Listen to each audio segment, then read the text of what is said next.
Hi, Jordan. Okay, I love this approach. I think this is so clever. I just love it. Really nice.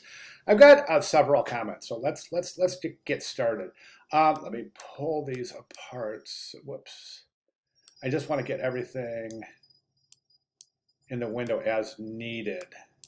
Okay, let's start with I'll tell you what, let's start with the business card. Okay, so I think the business card is set up pretty nicely. It's pretty inviting. I think it's very functional.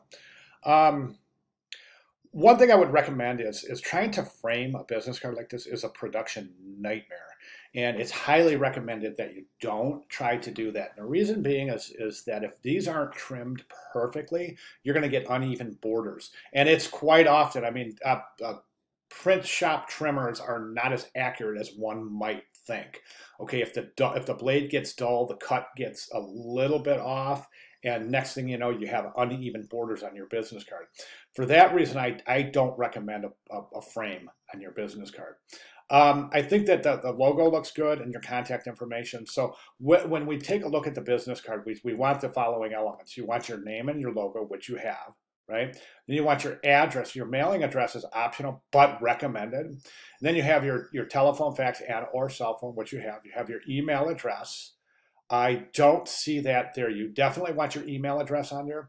You want your job title. You've got that. You want your web page URL, and then your LinkedIn page if applicable. Or after week 6, when we're done with the social media, then you want to have your social media on your business card.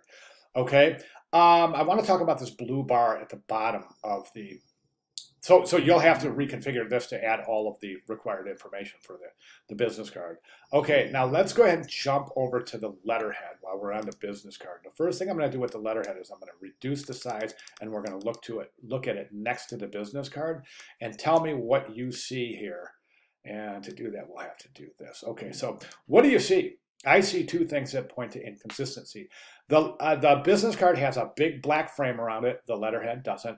And the business card has a big blue rectangle at the bottom, which the letterhead doesn't follow that suit either. So we really want these to be as consistent as possible. So my recommendation is, as I said before, is to remove any kind of framing around the exterior of the business card, and then remove any kind of framing around the letterhead as well. It'll open it up. It won't make it so confined and squished, kind of, so to speak, where the information is in jail and it can't get out. Does that make sense? Okay, so so remove the black bar from the letterhead.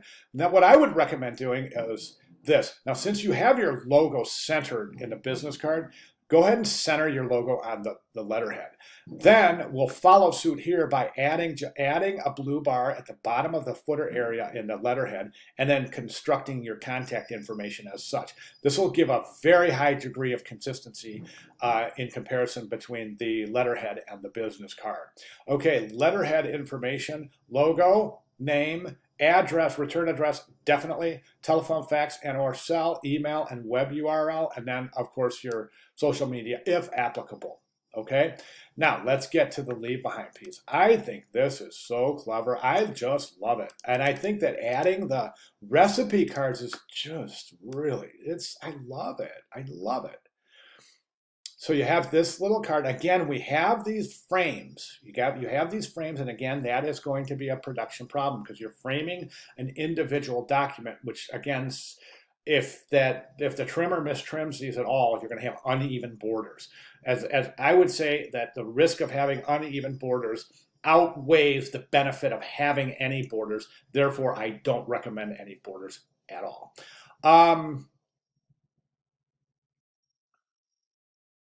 Okay, so you have the card, and then I think let's jump back to your writing because I think you said I love cooking combined into a leave behind piece. So we have to decide how the leave behind piece is going to be presented. I recommend the following.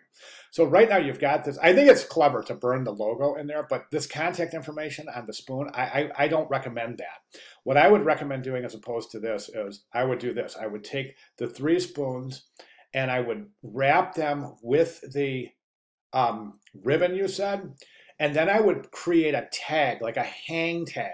And on the hang tag, you could have the hang tag this card right here. So you got a little hole in there and maybe a ribbon or something that attaches to this. So that the leave behind consists of the 3 utensils with the little tag on it. The tag says, you know, the card itself. You could even put these in a box. So everything's in a box, and then you can brand the box. Now, what I want to say about this is we want to tie this whole kind of cooking culinary thing into the branding, but we want to do so.